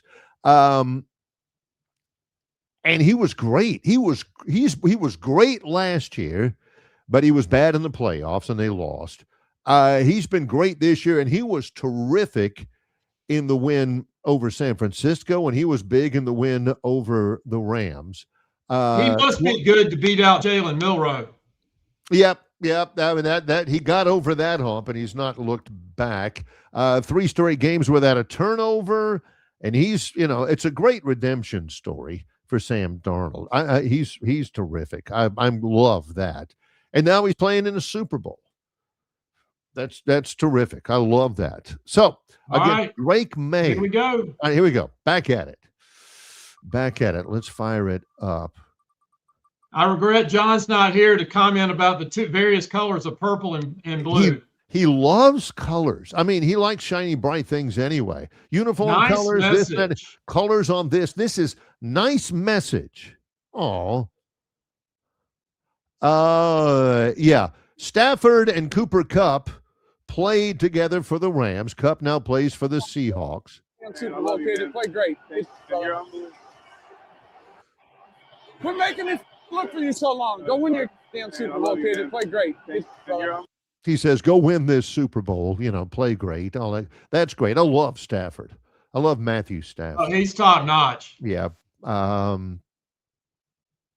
Gosh, that's got to be crushing for him too, because he ain't got much of a window anymore. He'll be 38 next year, and he had a good chance this year. Yep, this was the team with Nakua and with the running game and all that, and just couldn't get it done. I thought, the drop by the tight end late was crucial. Okay, back at it again. What do we got? 5 now. 5 in 5 minutes. We can do this. We can do that. All right, Warren. What do we have? Big OT. I like it because the label Big OT is in big letters. It's bigger than anything. Big OT. Font management. Let's see. We go back to hockey. This is the Rangers and the Bruins. All right. Okay. Tied at 3 at the overtime. Garden. Here comes Matthew Robertson. Boom. That's a big OT. That's a big one. Matthew Robertson makes a winner. So, Barry, I have to give you a little background. Gurn Jr., one of his great sports memories of taking him to the Garden, and we actually sat separately, but he got to sit behind the glass to see the Rangers play. And I want to say the goalie might have been from UAH. This has been a few years back. So the idea was Gurn Jr.'s to separate from you. Dad, I'm gonna sit behind the glass. We had 2 tickets, and he got the better ticket. Let's put it that way. He insisted he was on the only better ticket. he was probably 13, 14. So yeah, all right. He was sharing popcorn with a stranger. I wouldn't do that. No. That wouldn't happen. There you go. So he's been kind of a hockey guy. My son is a big Carolina Hurricanes fan, even though he's never lived anywhere but Alabama in his life, except for about 5 months in Georgia. Okay, here we go. Bad signs. I am your father. Bad rookie. Same old. This one. Same old Scotty. We know what this is. It ain't Scottie Pippen. It ain't Scottie Pippen Jr. It is Scotty Scheffler. Yeah. He has won 20 PGA Tour titles. That's kind of an anticlimactic putt to win it. He has been number 1 in the PGA ratings, in the world ratings, for longer than anybody than in a stretch than Tiger. The real story there, 18-year-old Blades Brown. Former high school player from Nashville. He was killing. He had a 60 the other day. Anyway, Scheffler has won 20 times on the PGA Tour. All of them have been in the past 4 years. He has won 9 of those 20 tournaments by 4 shots or more. This is what I was trying to get to. Thanks, Gurn, for pointing it out. He is also joined by Jack Nicklaus and Tiger Woods as the only players to have 20 PGA Tour titles and 4 majors before turning 30. He's not 30 yet? No. He and Bediako are the same age. Got to be. Something like that. All right, let's get back at it. Here we go. 3 to go. Yeah, let's throw a couple more out there if we can, if the ice didn't get us here. All right, back at it. We got 3 to get. We're going to have to hurry. We're going to have to get out of here soon. Let's see. I think it's a Star Wars reference. Yes, I am your father. By the way, Travis Ryer he said the one movie he never could figure out why everybody liked was Star Wars. All right, let's see. There's Chef. Oh, there's Darth Vader. I know that guy. Is that George Lucas on the right? That's what I want to know. Darth Is that big helmet from Mel Brooks's whatever that movie was? Big helmet. How about that? Good one, Gurn. All right, 2 to go. That was the Rick Moranis character on Space. Yeah, Rick. Yeah, the Mel Brooks thing. By the way, I watched there's a Mel Brooks documentary out that's fantastic. Love if you get a chance to watch it. Love the 99-year-old man. Yep. All right. Quickly. We got bad rookie and bad signs. This is bad rookie. Bad rookie. All right. Oh, Shedeur Sanders. Yeah, the NFL Pro Bowl, playing in that thing, basically it's just a flag football game. One of the NFL guys opted out as a replacement, they got Shedeur Sanders making the Pro Bowl. There's no way. 5th round pick, and he wasn't good. He was okay for the Browns. Yeah, Drake May's not in it. Mahomes is hurt. Daniel Jones is hurt. Bo Nix is hurt. So you got Shedeur Sanders. If his name was Shedeur Smith, he wouldn't be doing it. But they're getting him in there because of his name. Why do we need the Pro Bowl? He's not. It's just the honor of it all, I guess. Look at that. The number 16 rated quarterback in terms of passing yards. And he's in the Pro Bowl? You got to be kidding me. Yeah, that's an embarrassment. All right, last one to spin, Gurn. One more. Here we go. From bad rookie, signs. We go to bad signs. Bad sign. This is a bad sign. Did y'all see that yesterday? Oh, this is like the roads. This is like the overpass. This is yesterday on 440 in Nashville. Right, that's an exit where Gurn Jr. used to live and his sister used to live. It dissected the truck. I mean, it fell and just cut the bed in half. A fraction of a second earlier, and it would have hit the truck right in the cab. Holy smokes, that's a good get there. I know exactly. A little known fact, though, the driver also had to change his underwear. So yeah, that was the only casualty, was his shorts. Barry, thank you for putting up with me this week. It's been great. The pro will be back tomorrow. Sandpaper will be back tomorrow, and you can go back to your normal shtick. We'll see if he's in a better mood when he gets back from his mission trip. There you go. Thanks for pitching in. We appreciate it. Warren Matthews. Thanks also Travis Ryer, Brian Matthews, and our producer working in the cold and snow of the Arctic state of Tennessee. It's Longshore and McKnight in association with Yellowhammer News, presented by Bud Light.